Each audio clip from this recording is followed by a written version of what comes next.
तो नारद जी बोले, नारद बोले सुनो सुरपति, ऊंच नीच हरि नाही तिरपति। ऊंच नीच सो कर्म कहावे, हरिजन हरि भज हरि ही समावे। ऊंच नीच को जो विष देवे, दोन्यों खाई मृत्यु ही लेवे।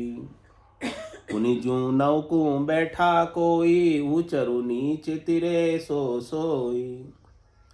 त्यों हरि के कुल को कारण नाई, अंत्यज विप्र भजे तारण। यद्यपि ऊंचे लघु तनहु नाही, पंच तत्व करी सब ही बनाही। अजात शत्रु नाम प्रहलादु, नारायण को सेवक आदु। को चूक असुर ग्रह आयो, विधि न विधि संजोग बनायो। यहाँ तक का अर्थ कल हो गया था, इसके आगे चलते हैं आज।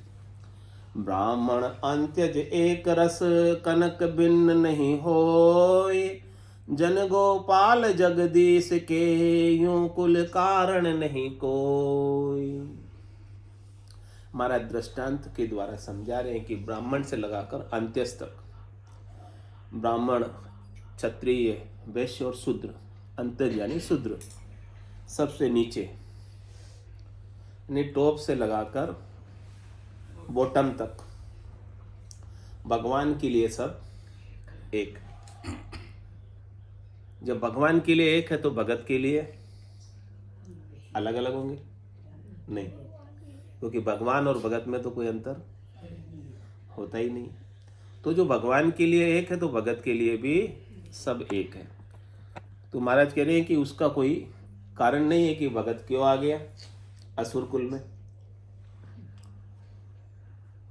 तो वो तो भगत तो भगवान जब सबको एक ही समझते हैं, सबका प्रतिपाल करते हैं, तो भगत भी सबको एक ही समझता है, उनमें कोई अंतर करता ही नहीं। किस प्रकार से महाराज दृष्टांत देकर समझा रहे हैं कि कनक भिन्न नहीं होए, सोना अलग नहीं होता है।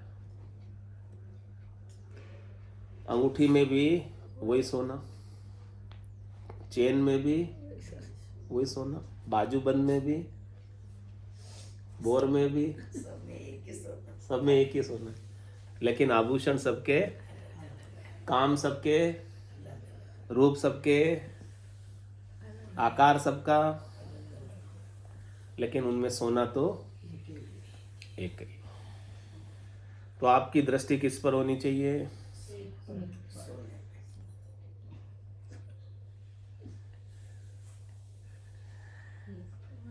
एक पर, सोने पर। It's 8:15. ये आभूषण की डिजाइन ज्यादा अच्छी है तो हम उसके पैसे ज्यादा दे देंगे। कीमत किससे करेंगे? उसके अंदर कितना सोना है उसी से कीमत होगी या डिजाइन से कीमत होगी?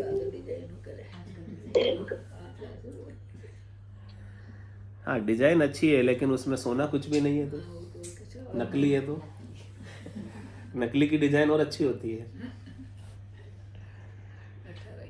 तो उसकी कीमत नकली की ज्यादा होगी क्योंकि डिजाइन अच्छी है, दिखता बहुत सुंदर है, दिखता अच्छा है, नहीं होगी कीमत। तो दिखने वाली चीज सोना नहीं होगी, सर चमकने वाली चीज। हाँ, तो कीमत तो उसके अंदर सोने की है। लेडीज भले डिजाइन देख के पसंद कर ले, लेकिन जेंट्स तो जब पेमेंट करता है तब उसमें कितना सोना पूछता है, कितने कैरेट का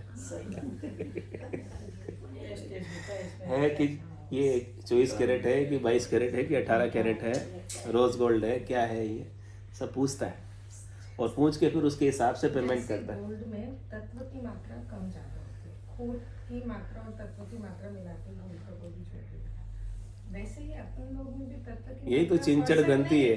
एक मिनट, अपने लोगों में भी तत्व की मात्रा परसेंट टू परसेंट कम ज्यादा है क्या, या तत्व तो बराबर? तत्व तो बराबर है सब में, लेकिन खोट का कोई वजूद नहीं है, खोट का कोई अस्तित्व नहीं है, खोट की कोई वैल्यू नहीं है। आप खोट को बेचने जाओ, उसमें से निकाल के क्या हाथ आएगा? हाँ, सोने को बेचोगे तो हाथ आएगा कुछ ना कुछ, खोट का क्या हाथ आएगा? खोट तो बोले तो वेस्टेज है, गया है। खोट केवल नाम मात्र का है, खोट वास्तव में होता नहीं है, यानी उसका अस्तित्व नहीं, उसकी वैल्यू नहीं है। हाँ, मिलाते हैं। ऐसे ही हमारे चित्त जड़ ग्रंथि, चेतन की और जड़ की ग्रंथि हो गई। जड़ का कोई अस्तित्व नहीं है, जड़ की कोई वैल्यू नहीं है, जड़ का कोई वजूद नहीं है। चेतन के बिना शरीर क्या करे, खोट क्या करे सोने के बिना? केवल खोट के आभूषण बेचोगे? हाँ, खोट थोड़ा बहुत मिला सकते हो उसमें, लेकिन प्योर ही खोट के आभूषण बेचोगे? नहीं बकेगा। तो महाराज कह रहे कि हमारी दृष्टि तत्व पर होनी चाहिए, स्वरूप पर होनी चाहिए, आत्मा पर होनी चाहिए, न कि शरीर पर, न कि सूक्ष्म शरीर पर, न कि कारण शरीर पर। शरीर सबके भिन्न भिन्न हो सकते हैं, शरीर के व्यवहार सबके भिन्न भिन्न हो सकते हैं, उनके काम भिन्न भिन्न हो सकते हैं, उनका उपयोग भिन्न भिन्न हो सकता है, लेकिन तत्व से, ब्रह्म दृष्टि से, ज्ञान दृष्टि से, दिव्य दृष्टि से, सुरत दृष्टि से सब एक ही। तो वो दृष्टि हमें सतगुरु देते हैं। ऊपर से तो हमें आभूषण ही नजर आता है, लेकिन भीतर में सोने की पहचान किसको होती है? झोरी। वो कसौटी पर लगाता है, तब पता चलता है कि इसके अंदर कितना सोना है, कितना खोट है। ऐसे ही सदगुरु हमें झोरी मिले, पारखी मिले। वो हमारे अंदर जो तत्व मौजूद है, जो हमारे अंदर जो ब्रह्म मौजूद है, हमारे अंदर जो सत मौजूद है, हमारे अंदर जो गोल्ड मौजूद है, उस गोल्ड का हमें परिचय करा रहे, उसका हमें भान करा रहे। हमारी दृष्टि उसके ऊपर पड़ती ही नहीं। हमारी दृष्टि तो जो दिखाई देता है ऊपर से रूप पर ही हमारी दृष्टि होती है, वर्ण पर ही हमारी दृष्टि होती है, जाति पर ही हमारी दृष्टि होती है, हद के व्यवहारों पर ही हमारी दृष्टि होती है। तो जो भगत है, भगवान है, उनकी दृष्टि में इन सब व्यवहारों का कोई महत्व। जो ब्रह्म को परस गए, उनकी दशा के लिए महाराज कह रहे ब्रह्म परचा की दशा बताऊं, बायर के लक्षण पिछनाऊं। क्या लक्षण आ जाते हैं उनमें? झांके रंग एक ही राव, माया सेती करे न पाओ। जिनके लिए राजा और रंक समान हो जाए। वो राजा है तो किससे है? माया से। रंक है तो किससे? माया की कमी से। तो उनकी दृष्टि माया पर है ही नहीं, माया की भावट ही नहीं है उनके लिए माया केवल कल्पना है। उनके लिए माया का कोई वजूद नहीं है, अस्तित्व नहीं है, केवल भासती है माया। माया केवल दिखाई देती है, और जो दिखाई देती है वो सब सच्ची होती है। क्यों? दिख रही है ना, तो सच्ची कैसे नहीं है? स्थायी नहीं है। सब चले जाने वाली है। दिखे सो सकल विनाशी। जो कुछ भी इन आंखों से दिख रहा है वो सब विनाश को प्राप्त ही होने वाला है, रहने वाला ही नहीं है। तो हमारी दृष्टि किस पर होनी चाहिए? अविनाशी पर या विनाशी पर? लेकिन अविनाशी दिखता नहीं है, मुश्किल ये है, उसमें श्रद्धा पैदा नहीं हो पाती। हाँ, दिखता नहीं है इसलिए श्रद्धा नहीं होती है। दिखता है उसमें तो प्रत्यक्ष को प्रमाण की आवश्यकता नहीं। जो दिख रहा है वो तो आपके लिए प्रत्यक्ष है, लेकिन अविनाशी प्रत्यक्ष आपको इन आंखों से, इन इंद्रियों से दिखाई नहीं देता। ये आंखें सक्षम नहीं है उस अविनाशी को देखने के लिए, ये कान सक्षम नहीं है उस अविनाशी को सुनने के लिए, ये मुंह सक्षम नहीं है उस अविनाशी को कहने के लिए, ये हाथ सक्षम नहीं है उस अविनाशी को पकड़ने के लिए, ये नाक सक्षम नहीं है उस अविनाशी की खुशबू को सूंघने के लिए। ये अविनाशी इंद्रियों से ग्राह्य नहीं है। उसके लिए हमें सद्गुरु की ज्ञान दृष्टि चाहिए।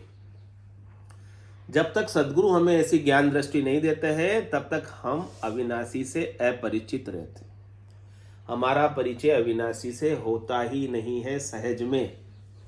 सहज में तो हमें शरीर, संसार, इंद्रिया, वस्तुएं, व्यक्ति ही नजर आते हैं, संसार ही नजर आता है। संसार तो वैसा का वैसा रहेगा, लेकिन जिसे ज्ञान दृष्टि मिल जाती है उनके लिए सर्वत्र ब्रह्म भगवान दिखाई देने लगते। सिया राम में सब जग जानी, करऊं प्रणाम जोरी जुग पानी। ये दृष्टि कब आएगी? ये दिव्य दृष्टि है, ये ब्रह्म दृष्टि है, ये ज्ञान दृष्टि है, ये सुरत दृष्टि है जो हमें संत सदगुरु केवली भगवंत प्रदान करते हैं। ऐसी दृष्टि जब तक नहीं मिले तब तक आपके लिए संसार है। और ये दृष्टि मिलने के बाद सब सतलोक माए हैं, सतलोक सबके माए हैं। माया मोह उलझिया ताते सूझे नाई। पूरा गुरु मिलिया साची सूझ पाई, रटो राम नामा आछी बिरियाई। माया मोह भरम की रजनी सूता जीव अगाई, सदगुरु वाच करी के राम कहो मेरे भाई। ए मेरे भाई, उस सतराम का सुमरन करो, उस अविनाशी का सुमरन करो, उस रहने वाले का सुमरन करो।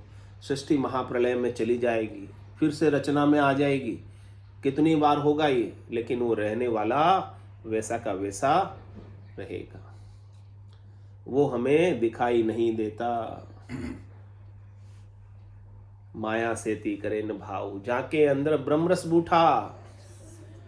कह रहे जिसके अंदर ऐसा ब्रह्म का रस आ गया, जिसके अंदर ऐसा स्वरूप का रस आ गया, जिसके अंदर ऐसा सत्य का रस आ गया, सकल व्यवहार हो गया झूठा।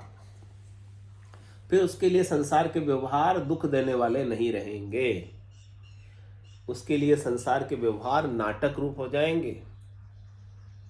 व्यवहार तो वैसे ही होंगे जैसे पहले हो रहे थे, कुछ व्यवहार में चेंज नहीं होगा, लेकिन आपकी नजर बदल जाएगी।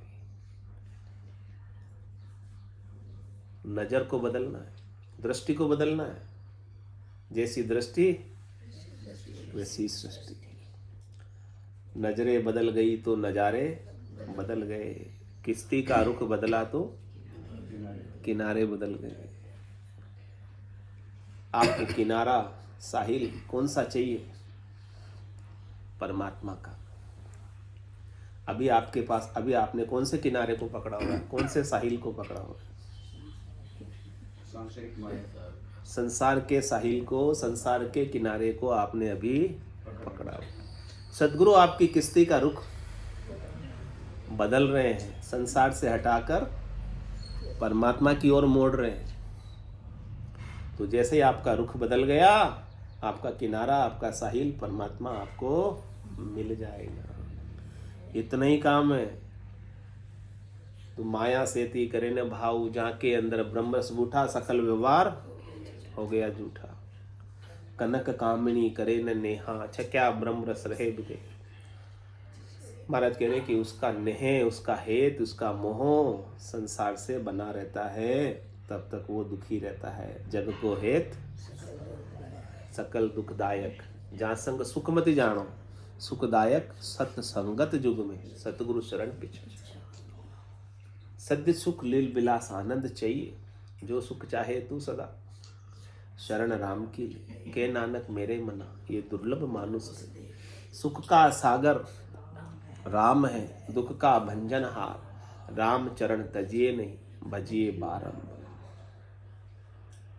सद्य सुख लील बिलास आनंद तो रहने वाले से मिलेगा, अविनाशी से मिलेगा। मरने का भय भी आपका अविनाशी से जाएगा। सारी मुश्किलें अविनाशी ही हल करेगा, और किसी से हल होने वाली नहीं है। करे कनक कामणी करे ने नेहा, छक्या ब्रह्मरस रहे बिदे। इस प्रकार से ब्रह्मरस प्राप्त हो जाता है। ये ब्रह्मरस कैसा है? खट्टा है, मीठा है, चटपटा है। कैसा है ब्रह्मरस? कड़वा है, कसेला है। स्वाद कैसा है ब्रह्मरस का? महाराज करिए महारस है। खटरस श्राव से न्यारा है, संसार के रसों से अलग है। तो जाके अंदर ब्रह्म रस बूठा, जिसके अंदर ऐसा ब्रह्म का रस आ जाता है। महारस से ज्ञान आनंद पद उपजे, जदियो निर्भय हो। महाराज कहने के ऐसा ब्रह्म का रस, ब्रह्म के स्वरूप का रस, स्वरूप का आनंद, स्वरूप की अनुभूति, स्वरूप का दर्शन, स्वरूप का बोध जिसके अंदर हो जाता है, जो स्वरूप से अपने को जान लेता है, जो स्वरूप से अपने को पा लेता है, जाके अंदर ब्रह्म रस बूठा, सकल व्यवहार हो गया झूठा। कनक कामणी करे नेहा, छक्या ब्रह्म रस रहे विदेह। ऐसे ब्रह्म रस में छक कर वो क्या हो जाता है? विदेही हो जाता है। विदेही होने का मतलब उसका देहाध्यास छूट जाता है। फिर देह रहे तो ठीक, और देह नहीं रहे तो कोई खास बात नहीं, क्योंकि देह के बिना भी मैं रहता हूँ, मैं नहीं मरता हूँ। कौन मरती है? देह मरती है, मैं नहीं मरता। आवागमन कौन करता है? जीव करता है, मैं नहीं करता हूँ। मैं जीव नहीं हूँ, मैं देह नहीं हूँ, मैं एक शुद्ध चेतन आत्मा हूँ जो सर्वत्र रहती है। मेरे बिना एक सुई की नोक की बराबर जगह भी कहीं खाली नहीं। मेरे स्वरूप में और परमात्मा के स्वरूप में लेश मात्र भी कोई अंतर नहीं।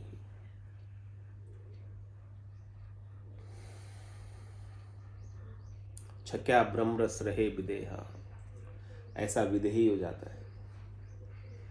देह के बिना भी अपने आप को, अपने वजूद को, अपने अस्तित्व का अनुभव करता है।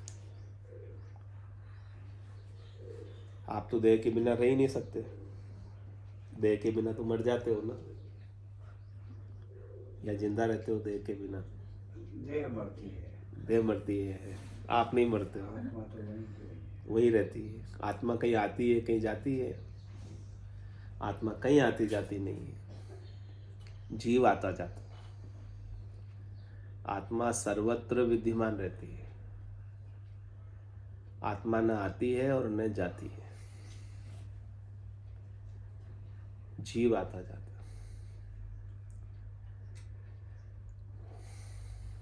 छक्या ब्रह्म रस रहे विदेहा, जैसे बूंद मिली सागर में। बूंद क्या है?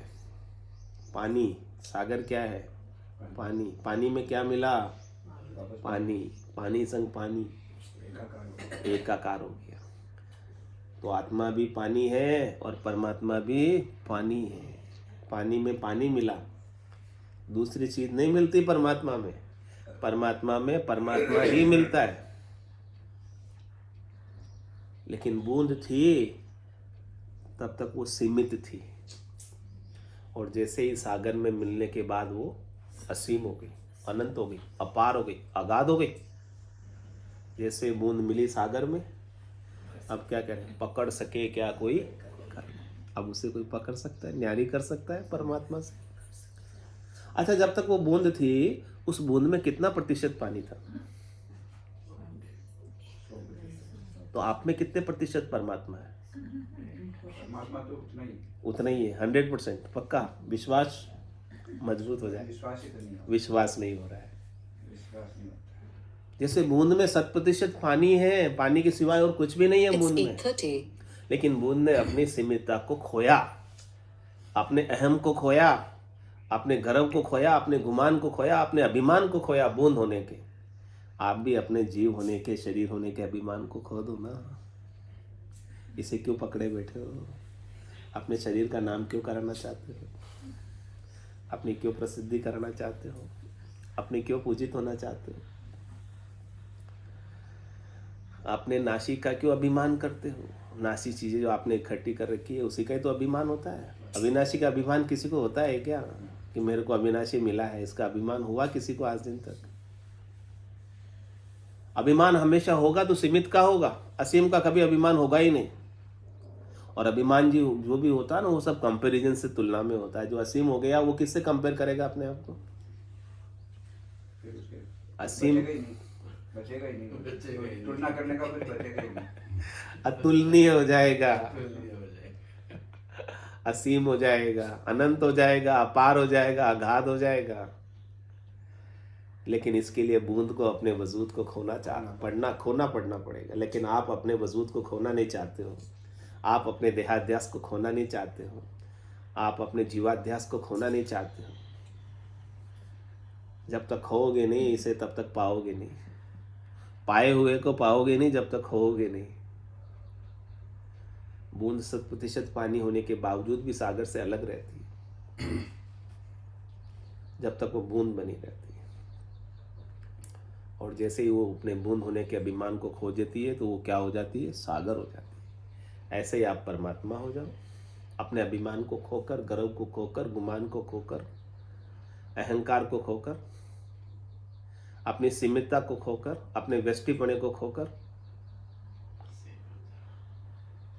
जैसे बूंद मिली सागर में, पकड़ सके क्या कोई कर, अब उसे कोई न्यारा नहीं कर सकता।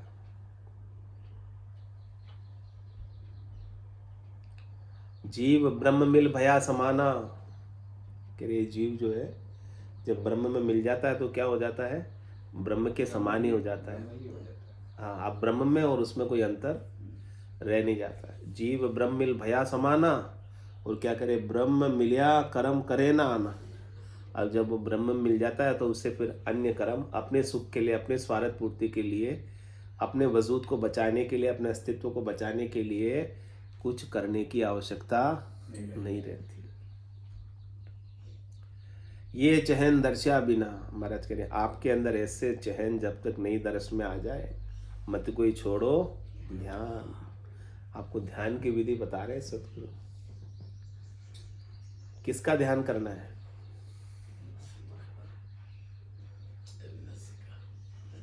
अविनाशी दिखाई तो देता नहीं, ध्यान कैसे करे? और अंदर बैठा हुआ है सत्य स्वरूप। हाँ, उसके प्रति श्रद्धा रखनी पड़ेगी। बस श्रद्धा, विश्वास, नैचा, प्रतीति, दृढ़ता, परिचय हो जाए उससे। बाकी तो जो दिखेगा आपको वो सब विनाश को प्राप्त होगा। कि ध्यान किया सु निजरे आवे, सो सब माया चेन बता। ध्यान करने से किन्हीं को आंखें बंद करने के बाद भी अंदर ही दिखने लगता है। क्या दिखने लगता है? किसी को भूत दिखने लगता है, किसी को भविष्य दिखने लगता है। त्रिकालदर्शी हो जाते हैं ध्यान करने से। और ध्यान करने से किसी किसी को तो सिद्धियाँ भी आ जाती है। अणिमा, महिमा, गरिमा, लंगिमा, प्राप्ति, प्राज्ञामय, शित्व, वशित्व, ये सब 8 प्रकार की सिद्धियाँ आ जाती है। और जहाँ सिद्धियाँ होती है वहाँ कितनी भीड़ लगती है लोगों की। चमत्कार होते हैं वहाँ कितनी भीड़ लगती है? कितनी होती है? कितनी होती है? लाखों नहीं, करोड़। अभी कितने आए थे भिलवाड़ा में? करोड़ों की भीड़ हो जाती है। चमत्कार को सब नमस्कार करते हैं। लेकिन महाराज कह रहे हैं कि ज्ञान में चमत्कारों की प्रधानता नहीं है। ये तो लौकिक सिद्धियां हैं। इन सिद्धियों से तो आपके लोक के काम हो जाएंगे, लेकिन आपके मृत्यु का भय आपका कभी मिटेगा नहीं। पर उससे संसार बढ़ जाएगा। हाँ, संसार और बढ़ेगा। संसार में और उलझोगे, फंसोगे, संसार से निकल नहीं पाओगे, बढ़ता जाएगा। तो महाराज के सिद्धियों वालों के पास जाना है या इनसे दूर ही रहना चाहिए? क्या करना चाहिए? लेकिन हम तो उन्हीं के पास जाते हैं जहाँ सब जगह विद्या सिद्धियां करा। मन है कि मानता नहीं। उनको कंट्रोल में।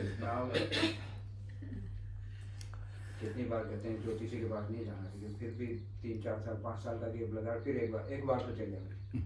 एक बार तो चल जाए।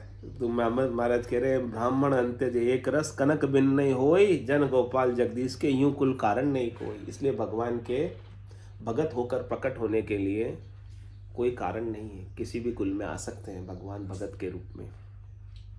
तो महाराज के साध के लक्षण बता रहे हैं कि साध कैसा होता है, साधना करने वाला, भक्ति करने वाला जन कैसा होता है।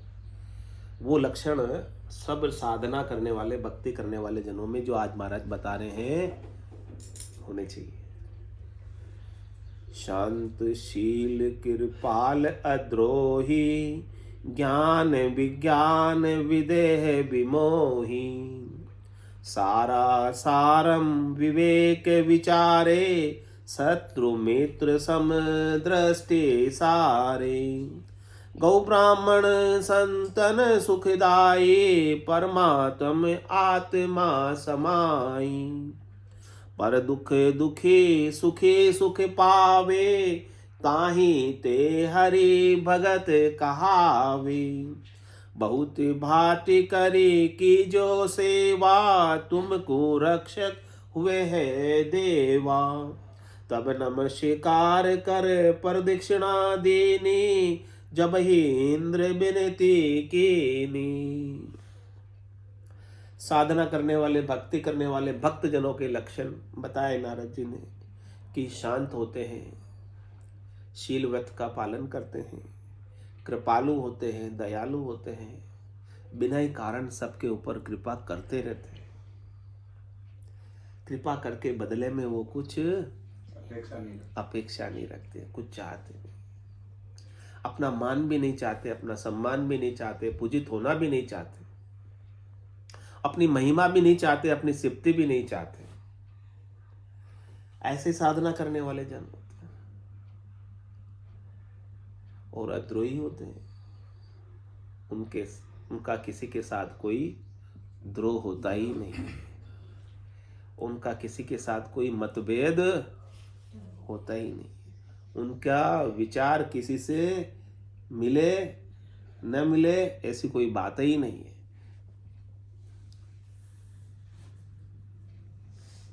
पहुंचा एक मत। द्रोह कब तक रहता है, मतभेद कब तक रहता है? जब तक पहुंचे नहीं। जब तक हद के व्यवहारों में, तब तक द्रोह तो वो तो द्रोह से ही ऊपर उठ जाते हैं, अद्रोही हो जाते हैं। और कैसे अद्रोही कैसे होते हैं? कह रहे ज्ञान विज्ञान विदय विमोही। उनको ऐसा तत्व का ज्ञान हो जाता है, स्वरूप का ज्ञान हो जाता है, केवल्य का ज्ञान हो जाता है, अविनाशी का ज्ञान हो जाता है, रहने वाले का ज्ञान हो जाता है। उसी ज्ञान को ही ज्ञान कहते हैं, बाकी तो सब अज्ञान। ये पढ़ने का, सुनने का, लिखने का कोई ज्ञान थोड़ी है। पूरे संसार को जान लिया लेकिन अपने स्वरूप को नहीं जाना तो कुछ ही नहीं जाना। सबको जान लिया आपने, दिखने वाले सब चीजें जान ली, लेकिन वो देखने वाले को जब तक नहीं जाना, साक्षी को, दृष्टा को आपने जब तक नहीं जाना, तब तक कुछ भी नहीं जाना। तो ज्ञान कहते ही उसे है, केवल एक को जान लो, स्वरूप को जान लो, सत को जान लो। तो महाराज कह रहे हैं कि जो भगत होता है, साध होता है, साधना करने वाला जन होता है, उसे अपने स्वरूप का ज्ञान होता है। और वो स्वरूप को पाने के बाद, स्वरूप को जानने के बाद, उसके लिए कुछ जानना शेष बाकी भी नहीं रह जाता।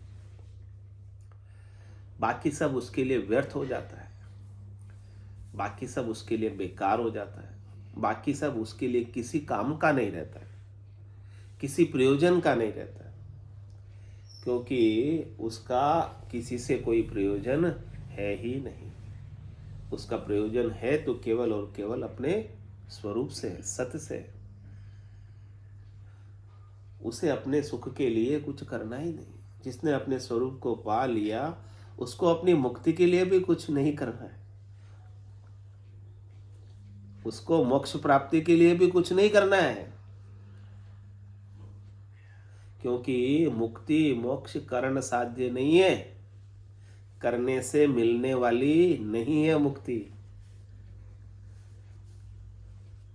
मुक्ति मिलेगी तो केवल और केवल ज्ञान से मिलेगी, करने से नहीं मिलेगी। करने से तो और उल्टा बंधन में पड़ोगे। कह रहे करनी किया कशाबो काया, सब फलदायक दिन। सबको फल है, सबका फल है अपना अपना। अच्छा करोगे तो अच्छा भरोगे, बुरा करोगे तो हाँ, आपको अपने करने के अनुसार शुभ या अशुभ कर्मों का बंध होता है। शुभ कर्म कर स्वर्गा जावे, अशुभ किया 84 कह सुखराम, भक्ति कर केवल परम धाम जन जासी।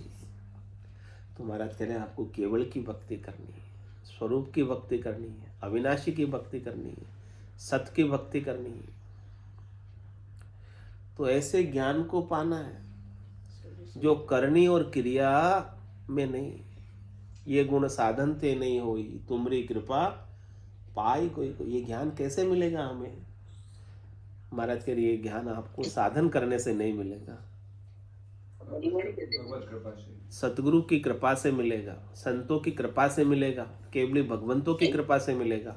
और संतों की, सदगुरु की, केवली भगवंतों की कृपा हमें कब प्राप्त होगी? जब भगवान की हमारे ऊपर कृपा होगी। बिनु सत्संग विवेक न होई, राम कृपा बिनु सुलभ न सोई। तो महाराज कह रहे हैं कि ऐसा ज्ञान साधना करने वाले, भक्ति करने वाले जनों में आ जाए कि मेरे करने से कुछ होने वाला नहीं। सो करो सो राम जी, मैं तो करता नाई, राम चरणों में करूं बड़ी चूक मुझ में आई। मैं कर रहा हूं तो बहुत बड़ी भूल कर रहा हूं। मैं तो करने के कुछ लायक हूँ ही नहीं। करने की सामर्थ्य कौन देते हैं? करने के संसाधन कौन देते हैं? संसाधन भी परमात्मा ही देता है, करने की प्रेरणा कौन देते हैं? सब गुण से होती है। लेकिन आदमी मानता है ये सब मैंने किया, मेरी बुद्धि से किया, मेरे पुरुषार्थ से किया। हाँ, तो वही तो फिर वो कर्ता बन जाता ना। अब कर्ता बनेगा तो फिर उसको कर्ता का भोक्ता भी बनना पड़ेगा। करेगा सो भरेगा। मैं तुझ जीव बुद्ध बुद्धि स्वामी क्या करनी यो करसी, जय हरि आप करुणा कृपा तब अवश्य हो तिरसी। क्या बोला? मैं तुच्छ जीव बुद्ध बुद्धि स्वामी, मैं तुच्छ जीव हूँ, केवल पानी का बुदबुदा हूँ। मैं कोई करने लायक हुई नहीं। बुदबुदा क्या कर सकता है? और बुदबुदे की आयु कितनी है? आयुष्य कितनी बुदबुदे की? अभी निकला और अभी फूट जाएगा। ऐसा ही है मेरा शरीर, तुच्छ जीव, इसकी कोई आयु नहीं है। किसी क्षण का किसी का भरोसा है क्या? किसी पर किसो भरोसो श्वास को, ग्रास रहे मुकमाए, होठ सु होठ समेट सके नहीं। जीव कुछ कर जाए और कह रहे मैंने किया, मैंने किया, मैंने किया। कह रहे सो करो सो राम जी।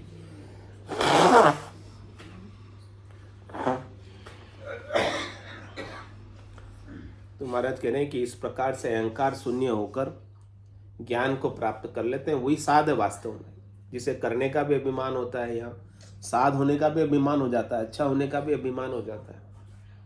हाँ, कि बोलो देखो मेरे समान कोई पाठ नहीं करता, मैं इतना पाठ करता हूँ, ऐसा भी अभिमान हो जाता है। तो महाराज कहते पाठ किया पाठक हुआ, हाथ न आयो सार, रामचरण खाली रहा, बध्यो अधिक अहंकार। और अहंकार हो जाता पाठ करने का कि मेरे समान कोई पाठ ही नहीं करता, मैं कितना अच्छा हूँ, लोग पाठ ही नहीं करते, मैं तो पाठ भी करता हूँ, उसका भी अहंकार हो जाता है। अभिमान आ जाता है। तो महाराज कह रहे हैं कि ज्ञान में अभिमान नहीं है, ज्ञान में अहंकार नहीं है। अहंकार है, अभिमान है, इसका मतलब ज्ञान ही नहीं है। अज्ञान ही अहंकार और अभिमान का कारण है। ब्रह्म का ज्ञान, स्वरूप का ज्ञान, आत्मा का ज्ञान, अविनाशी का ज्ञान, अनंत का ज्ञान ही अभिमान का कारण है, सीमितता का कारण है।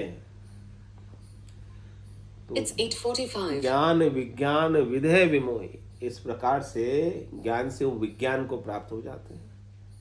ऑटोमेटिक विज्ञान मतलब स्वतः राजयोग, जिसमें कुछ करना नहीं पड़े, सब कुछ स्वतः ऑटोमेटिक हो, वो विज्ञान।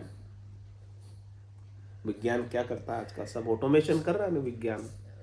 ऐसे ही महाराज कहने की भक्ति के अंदर भी आप स्वरूप का बोध कर लोगे तो आप विज्ञान को प्राप्त कर लो। और जो विज्ञान को प्राप्त कर लेता है ज्ञान के द्वारा, सद्गुरु के ज्ञान के द्वारा, यानी जो स्वरूप में स्थित हो जाता है वो विदेही हो जाता है। उसको देह के रहने का और न रहने का भी हर्ष शोक नहीं रहता। होना था सो हो गया, सुरत शब्द का जोग, संत दास इस देह का नहीं हरस नहीं सो।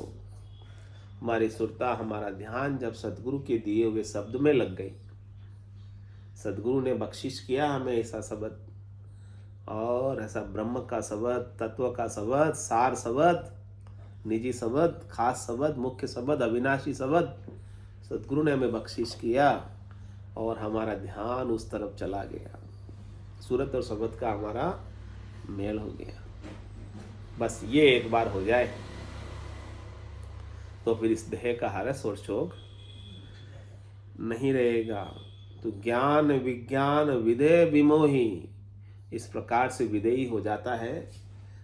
तो जब उसे अपनी देही का भी मोह नहीं रहता तो देही से संबद्ध संसार का मोह तो पक्का ही रहेगा ना, नहीं?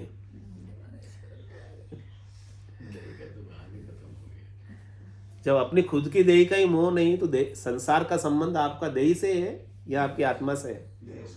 देही से ही संबंध है सारा संसार आपका, क्योंकि पिछली देह आपकी दूसरी थी, उसमें सारे संसार के संबंध दूसरे थे। ये देह आपकी दूसरी है, इसमें सारे संसार के संबंध दूसरे हैं। अगली देह आपको दूसरी मिलेगी, उसमें संसार के सारे संबंध बदल जाएंगे। तो जब आपको पहले आपकी विदेही होना पड़ेगा संसार की मोह को त्यागने के लिए, विमोही होने के लिए। जब तक आप अपनी देह का अभिमान नहीं छोड़ोगे, सुखासक्ति नहीं छोड़ोगे, तब तक आपको शरीर से संबद्ध संसार का मोह भी छूटने वाला नहीं।